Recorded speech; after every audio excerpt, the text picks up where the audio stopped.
Jeb is 14 years younger than Ed. In 6 years, Ed will be thrice as old as Jeb. How old is Jeb 4 years from now? Ang gagawin natin dito, create muna tayo ng table para makita natin what is really happening. So sa table natin, meron tayong 3 columns. Tapos 3 rows as well. Ang sa taas will be our people involved. So si Jeb yan, at saka si Ed. Tapos ang isa will be ang age now. Tapos ang age change.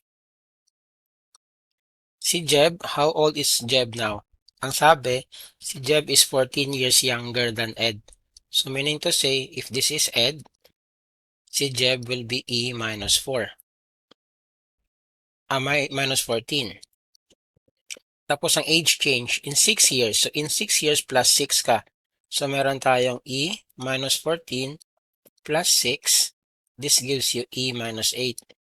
Tapos si Ed will be E plus 8. Anong mangyayari in 6 years? Si Ed daw will be thrice. So si Ed, which is E plus 8. That should be plus 6. My bad.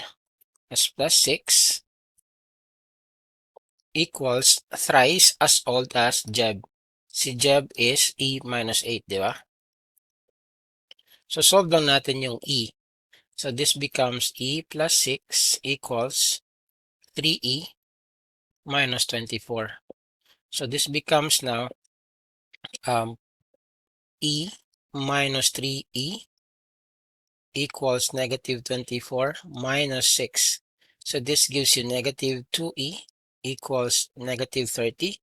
Divide mo siya both side by negative 2. Meron kang E equals 15. That's our E.